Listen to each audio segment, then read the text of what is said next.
What's up, guys? I'm Nick Steiner, this is Toby McGeachie, and today we're here for an all-new episode of Coffee and Carts, giving you a chance to know the professionals and players out in the industry and a little bit about their story. You ready to tell yours, Toby? Let's get into it. Let's go. All right, Toby, we're out the Links Shell Cove, just south of Sydney. Tell me a little bit about this trek. Well, like you said, it's 2 hours south of Sydney. It's a little past 71, championship golf course.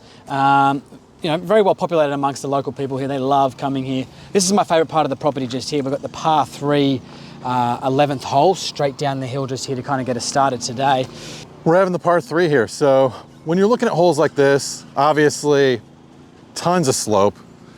What are you thinking? Well, it's 116 to the flag, downhill. For me, like when I'm approaching this shot here, it's obviously long is not good. So generally when you're going downhill on a par 3, long is not great, right? And for me, whenever I've got, Mr. Chuck Cook said to me, PGA Tour winner, he said, whenever you've got 9 or 8, 9 pitching wedge, sand wedge, just straight the flag. Straight at the flag. So that's kind of my philosophy. Whenever I've got a scoring club, it's just straight at the flag. 7, 6, 5, 4, 3, middle of the green. That's how it works. All right, let's see you hit it. Yeah. All right, pitching wedge. Pin right in the middle of the green. It's exactly where you want it. Scoring club, straight at it.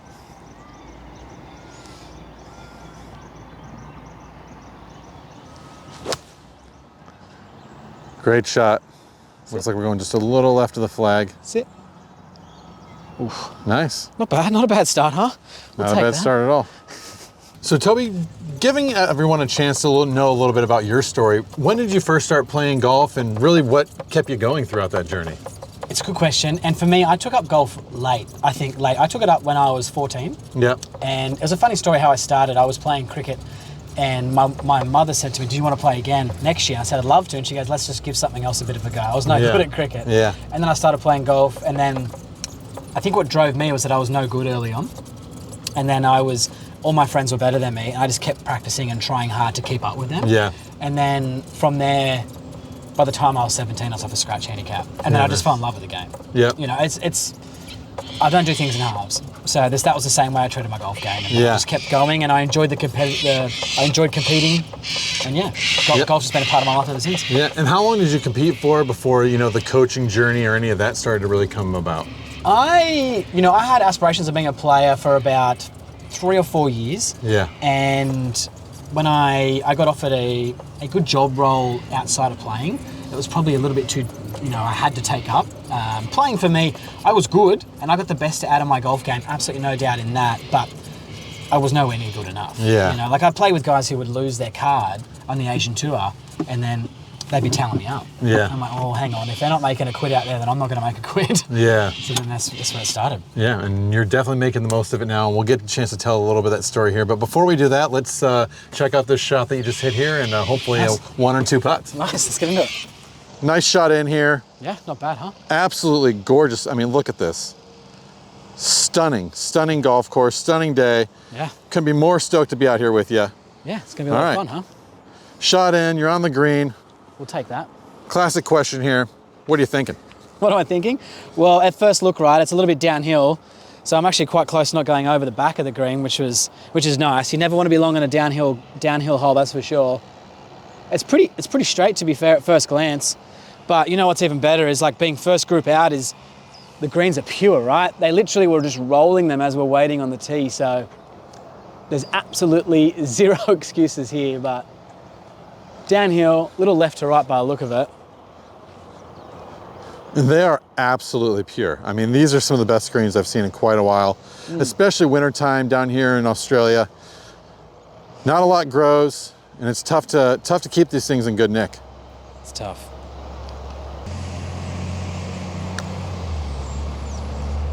Oh. Bit of a misread there, Nick. A little bit of a misread. That's all right. Where's the caddy? Where's the caddy? It's one thing as a golf coach, right, that, for me, I'm always hitting golf balls on the range, right? Always. And one thing, my limited play these days is I don't hit a lot of putts. And that's where I, found since being a full-time coach for a while now, it's This is the part of my game that's neglected me the most. See how we go. Oh, look at that. Par, first hole, hasn't played in forever. Little Give it knee up. knocker. Bam. Thanks, mate. Not bad, huh? Just like we always say with back to basics, no three putts, right? Exactly. I was thinking that over the ball. I was thinking to myself, man, I need the mirror here to help me line up. I was like, I'm going to 3-jiggle in front of the man. Back to basics. Practice what you preach, right? Exactly. I was freaking out. Anyways, we got it there. We got it there, right? We did. All right, next hole. So with your coaching journey, you obviously, you started to get that idea if that's what you wanted to do after your playing career. What kept that really going for you, or what were some of the initial moments of, I actually really like this? For me, without sounding too facetious, I found that I was quite good. And I've always been a student of the game and studying the golf swing. Yeah. Like I've always wanted to chase for more knowledge. Yeah. And also, the competitive nature in me playing, and then that coming over into my coaching career, that kind of gelled as well. So I'm always future studying, and I always want to make sure that I've got an answer for someone. So yeah, I love coaching. There's nothing else I would rather do. Yeah, well, hopefully you got an answer for me here. We did talk a little bit about this the other day, but when it comes down to, practice routine, you're a big online coach, so Yes. you don't get a whole lot of you get personal interaction, but it's not one-on-one FaceTime, I guess you would say, besides using actual probably FaceTime. Yes. Yeah. So with that, what sort of practice routine, or what do you really try to give your students to go away with maybe those one or two things that you're talking about? Yeah, so let's go this way. Let's go Yeah, back. cool. All right. Let's go backs, why not? So to me, when designing your practice routine, I think it's really important to understand where your time is spent over. Yeah. So these days we practice at home, we practice at the golf course, we practice at the driving range, is to really identify where your practice areas are. Yep. And then from there, what you want to be able to do is just kind of, I use statistics and basically coming up with your areas of weakness or your strengths in your golf game. Yep. And then from there, starting to build it so that way there. But there has to be a purpose with every practice routine. It's like, what do I want to get out of today? What's going to make me better? And if you've only got limited time, it might be like, I'm going to master the 30-yard pitch shot today. Yeah. And at least you've given yourself and you've accomplished it. Just like Yep. going for a run. I'm going to run 5 kilometers today. Yep. Not just banging golf balls for the sake of it. Yeah, and one of those things that I've talked with Richard before about, and the mindset when it comes to that is attention to your intentions, right? So, Yes. and is that usually just one thing? Hey, when you show up here, for me, sometimes whether I go to the gym or yoga or any of that stuff, this is the intention I've set before I've got here. As long as I walk away with this today, this is what I want to make sure that I've given that attention to. Yeah, I agree. I think that's pretty much exactly spot on. It's a difficult thing with golf is such a complex sport, and there's so many areas to cover. Like it's just be like if a triathlete was wanting to just focus on one area of that day. The same thing with the golf. You want to be able to identify and hopefully do all the areas of the game of golf within a certain routine. It doesn't have to be Monday I do this, Tuesday I do this. It's like, these are my 4 practice days that I do. It might be short game skills work, bunker work, whatever it is over these 4 days. I'm going to pick one of those days today. Yep. And then basically just want to keep circulating through that. Yep. A bit like the gym split, like the bro split in the gym. Yeah, no, it makes a lot of sense. And we also talked about too, whether you have, 2 days or 3 or 4, just knowing kind of what you have going into that week of this is what I kind of want to accomplish throughout that week as well. So rewinding that back even maybe a little bit of a further level. But if you miss a day or two, maybe you try and make that up the next week. Yeah, 100%. And it's not, don't be too reactive in your training. So it's like, I drove the ball really bad on the weekend, so I'm going to hit drivers all week. Yep. Because then you just kind of keep chasing your tail the whole way around. Yep. If there is an area of weakness, don't try and rush it to get good. Just put it into a training plan, and over time you'll see it grow. It's kind of like if I wanted to, lose a couple of pounds around the gut, I'm not going to just smack the treadmill like 20 kilometers every day. I'm going to just take my time. And the same thing with golf. Yeah, love it. Well, let's take our time here. We're actually going to hit this one off the blacks. Pretty epic hole. That's pretty nice. Let's go through this one. All right. We now interrupt this episode of Coffee and Carts due to a simple user error. Yep, that would be me. Forgot to record the tee shot. Now we're cutting to Toby down the right side of the fairway. So within your own practice, kind of leading in just for yourself, what's one of the most difficult things that you've kind of had to master as a coach?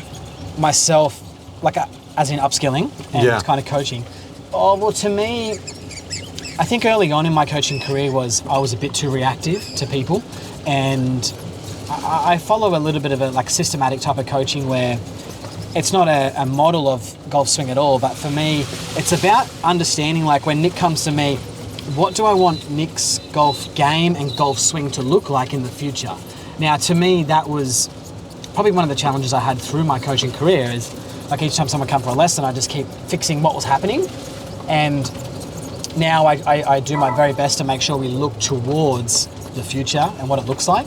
And that comes with challenges because you're dealing with humans, you're not dealing with robots. No. So you're dealing with humans who might not plug into what you want them to plug into, and it's that to me is one of the challenges. Yeah. The personality thing seems to come up quite a bit when I'm working with the coaches. Is just, we're all different people, right? How I talk to you, or how I speak with the next coach, or interact, or the relationships you have continue to change, and that's where you have to be really adaptive when you come to that stuff. Whether it's females that you're working with, professionals or amateurs, you're going to get different mindsets, different skill sets, different backgrounds that you're constantly always having to adapt to. So I do give it up to you guys for being able to master that as well. And you have the emotional side of it as well, right? Like, if people are ready to be teachable or if they're not ready to be teachable. So you got to understand those types of aspects as well, and where that current player is at that time. Yep. And that's not just tour players. That's kind of everyone. Yeah, 100%. Awesome. Well, let's see this second shot here on this par 4, not a par 5. Little wedge. I mean, it looks kind of big when I originally saw it.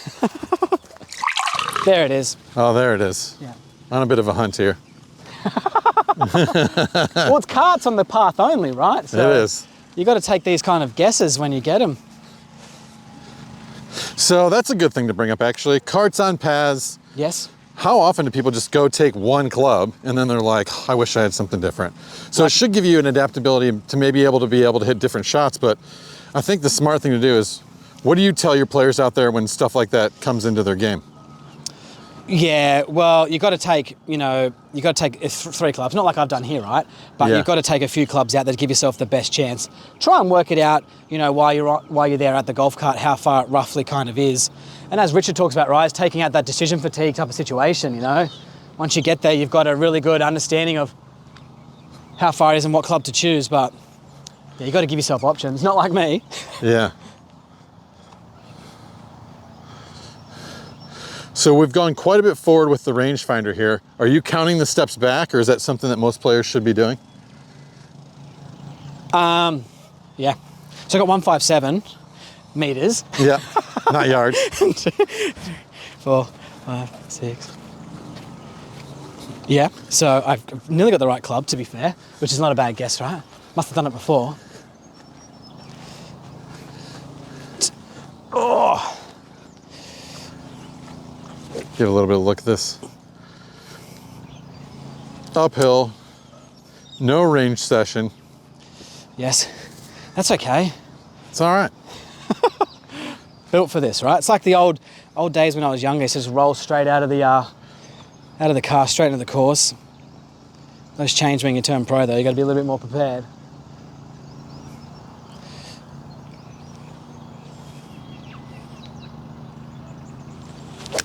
Oh, great swing.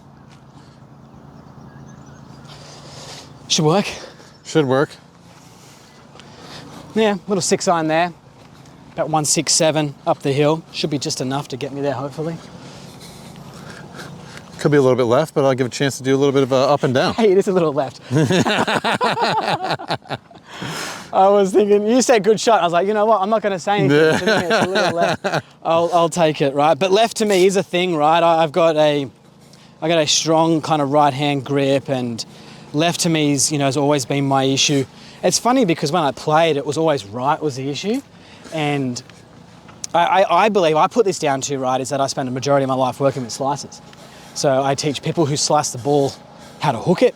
I teach people who hook it how to slice it, right? That's essentially what we're doing as golf coaches, right? I think we kind of had a bit of a conversation today. Or later on today, we're going to have a look at my swing and see what we can do there. But I think we got on a phone call the other day, and I was like, man, I just need a little bit of help today. And you're like, you know what, man?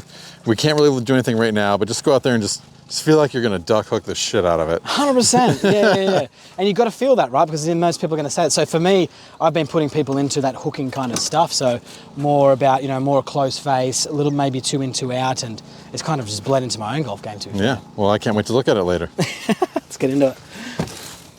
Moving on from talking about personalities a little bit is what we mentioned a little bit earlier, which is you've become quite prominent in the online space. Yeah. How are you working to, progress yourself and working with students in that manner, and what sort of challenges has that maybe presented for you as well?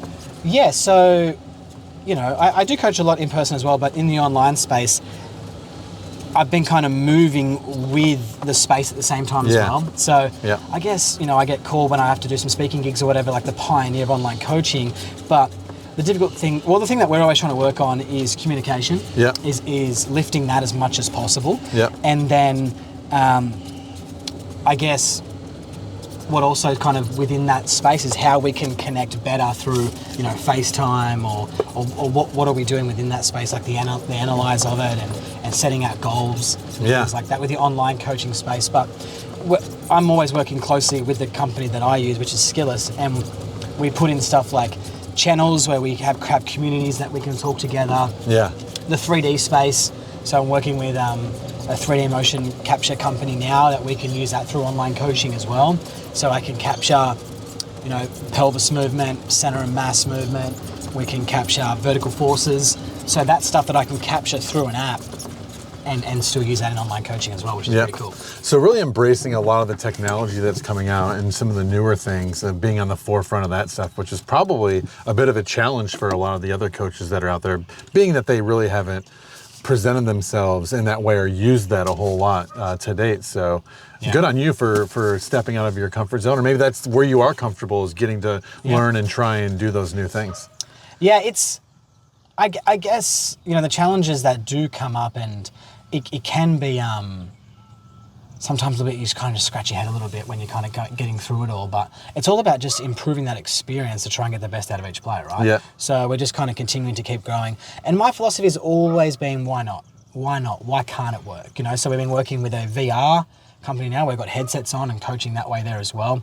Just anything that we can try and get golf coaching to all the masses, right? Anywhere around the world. Yeah. And we want to basically get to the point where you can choose whichever golf coach you want and have that kind of immersive experience like you are in person, but online. So you don't have to be restricted to who you've got in your local area. That you're like, hang on, I like this guy, Toby, across the world in Australia. He's doing some cool stuff. I like what he's on. I'm on board with him. And then we're creating that experience now where it's even better than being in person. Yeah, and I think that's happened more often than not, especially when it comes down to whether it's YouTube channels like this or things that you may be watching, or Spotify or podcasts that this is also going to be on as well too, that you also have as, hey, I really like this person's personality, I like their approach, where can I get more from this person? And that's what we aim to do here, is to give you guys more information about these sorts of guys to go out there and connect with them. Well, Toby got out of the cart so fast, he actually forgot his trusty, what do we got here? We got a little Odyssey. I know everybody loves their putter stuff. I think we're gonna see a little bit of an up and down here from Toby.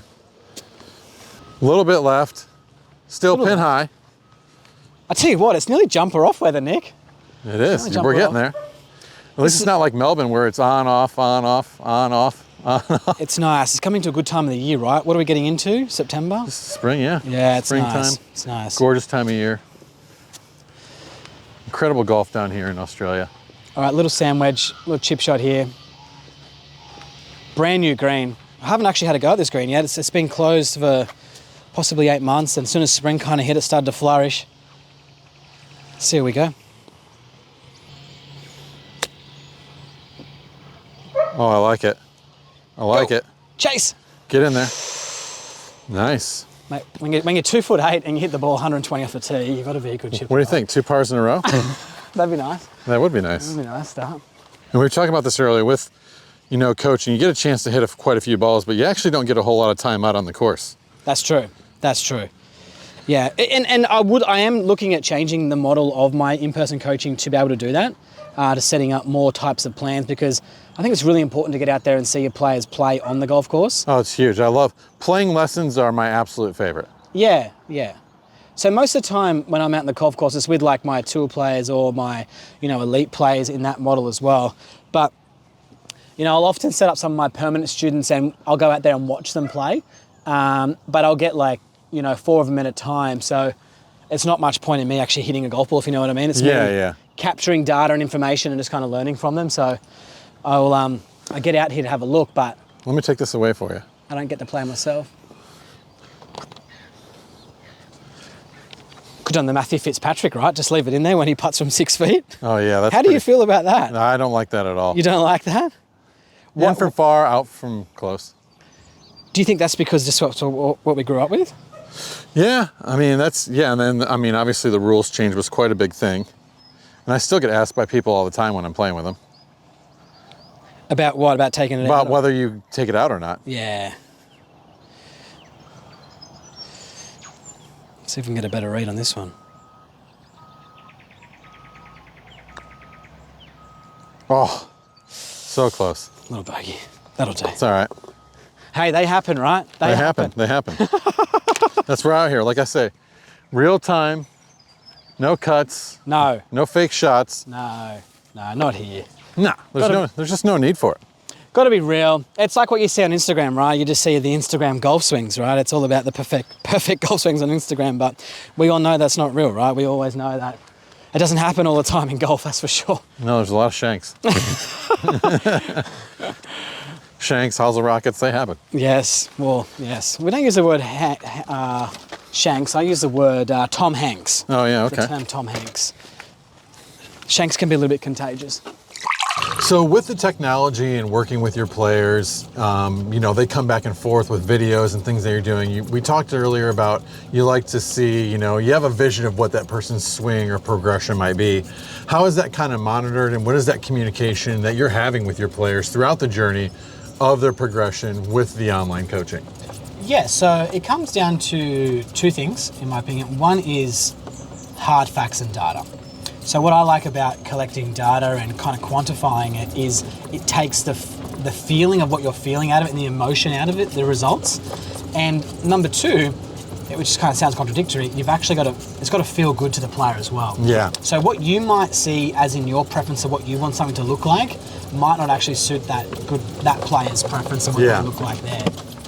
But for me, the way I look at it, and it was raised with me recently, it's sat with me for a long time, is like, there is 100,000 people right now who are probably a scratch golfer or better who are vying for that spot on tour.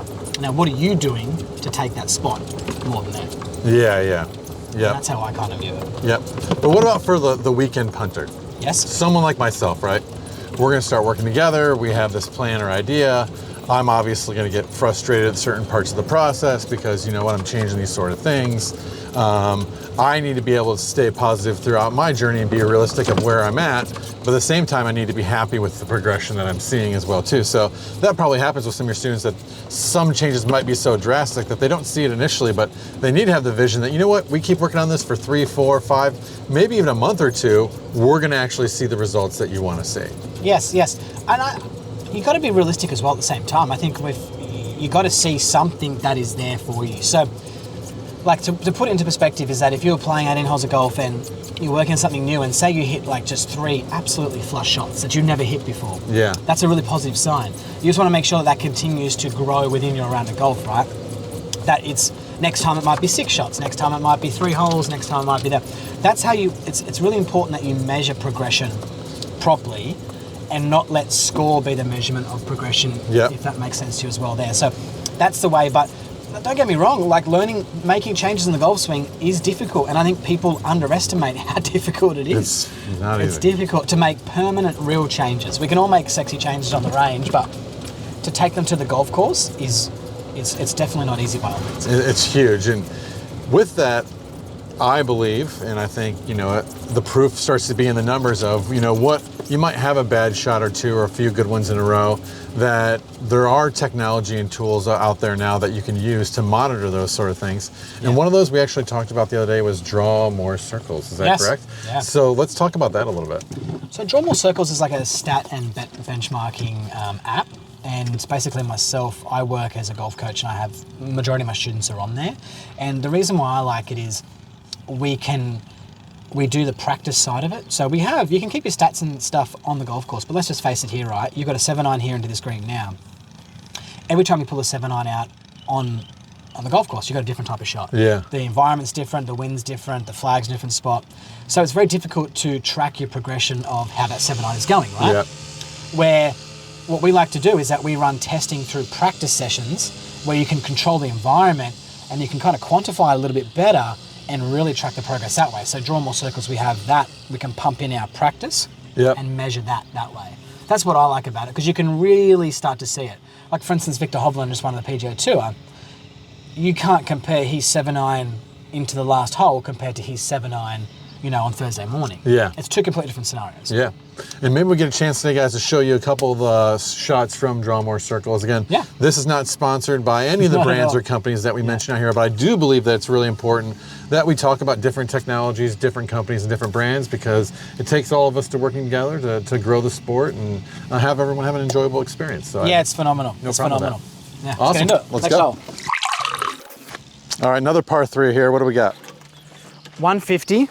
150 meters.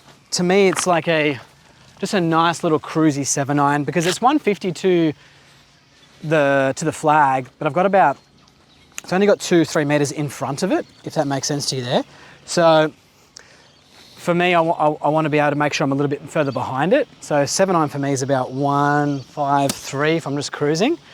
So that way there, I always make sure I'm hopefully a little bit past the hole and not short of it if I miss hit it. Let's see how we go.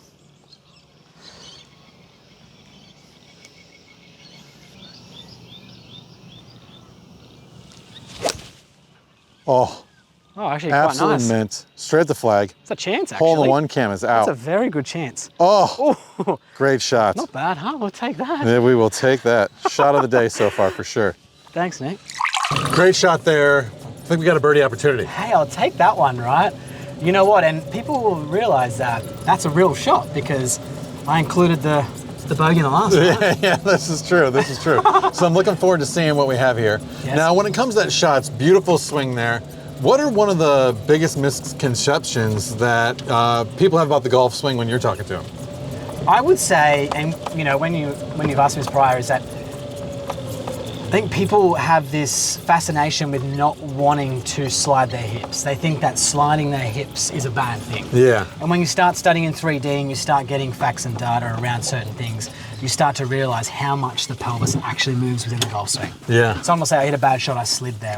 Well, hang on. You actually have to. Yeah. We see the pelvis move about 1.5 to 2 inches on the way back, the center of the pelvis. Yeah. And then we see it move 9 inches forward. Yeah, okay. And people are generally a little afraid to do that. Yeah, well, I'm really interested to see that with mine. Not that this is about me, this is about you today. Yes. But that's one of the big things that have always been talked about my swing, is how much I do that. And maybe I do it a bit too much, but it's good to know that there's probably more leeway in there than what I may have traditionally thought. 100%. 100%. Yeah. And it's just one of those misconceptions, Obviously, the easiest question, well, the easiest answer would have been to keep your head down, but definitely the pelvis one is one, for sure. And being a little bit open, maybe we get some clips today and we kind of include it in this spot to talk a little bit about that. Yeah, why not? We could do that. Perfect. 100%. But before that, let's get to this birdie. Yeah, let's go putt it.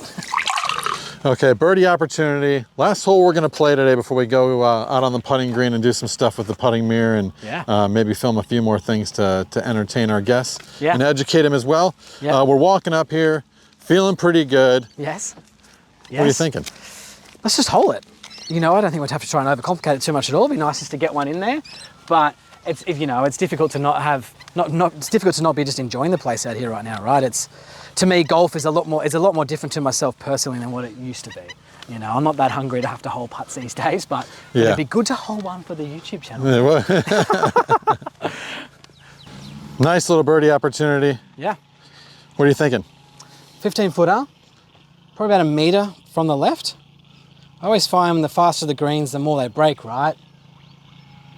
I'd like to give it a little bit more respect than not respect, especially when the greens are a little faster.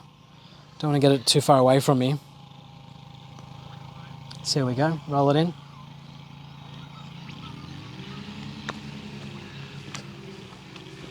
Oh, oh, oh! Oh, oh my goodness. No way. That would have been nice. That would have been amazing. Cheeky. Nice par. Hey, we'll take that. Love it. Hey, I left the flag in. What do you think? We've talked a bit today about the online space when you know where that's kind of gone and taken you, but you actually do quite a bit of coaching here out at Lynx Shell Cove in person as well too. And which dynamics do you like more, or is it good to be able to switch it up? I like variety, right? Variety is the spice of life, right? Yeah. But to me, I enjoy both of them for sure. There's huge amounts of positives between the two of the models. I've tried extremely hard to get my model of my online coaching into my in-person coaching model. And where the in-person coaching model is, at times can be a little bit what people would say is transactional. It's kind of come in for an hour and see you later.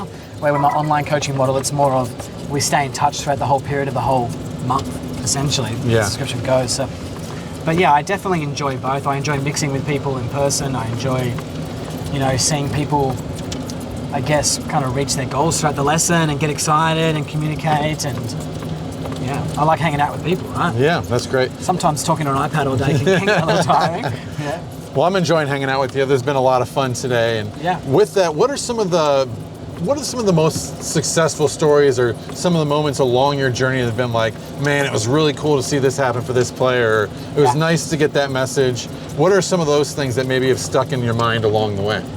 Well, one kind of stands out to me because it was the first time I really took a player from a good player to elite level. And it's one of my players from Ireland. He reached out to me as a junior. Yeah. And he was about a 4 handicap golfer, quite short, put him on a fitness plan. And he's now a +3 or +4. Plays in all the national teams, competes every week. And, I really think there's a good shout of him becoming a strong professional golfer out there. So, Scott Dillon, he's a big person to watch out for coming out of Ireland. But Scott Dillon, look out for him. Yeah, look out for him. He, to me, is someone that I've been along that whole journey with. I've had tour pros come in and out all the time. You work with tour professionals a lot. They come in, they come out or whatever. But taking someone from A to B to C to D is pretty cool. Yeah, no, it's pretty special. It's getting to see that journey. And, the way I've always felt, there's nothing more rewarding in life than being able to help someone else or give back, especially in a skill that you have to do that, because you really do. You're changing people's lives at the end of the day. I know how much better I feel when I'm playing better golf. Just being out here alone is always pretty special, and I'm super lucky to get to do what I get to do. But with that being said as well, it's pretty cool once you begin to see this progression and those lessons as well. Well, Toby, it's been an absolute gem of a morning. Thank you so much for joining us here today.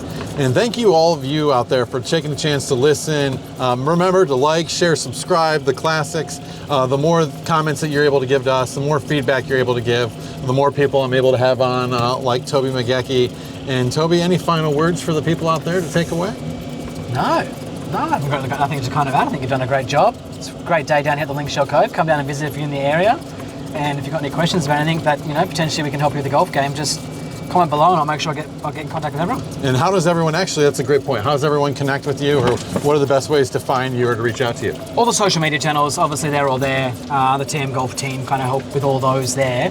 But if you want to get me personally, the Instagram channel at TM Golf, that's the best place where you'll get me, myself. And obviously the podcast, so the Golf Coach Podcast on all platforms. The Golf Coach Podcast, make sure you take a listen. It's one of my favorite podcasts to check out, and hopefully it'll become one of yours too. Toby, that's it for Coffee and Cards. Thanks, mate. Thanks, I really appreciate it, brother. Thanks. Great day. Cheers.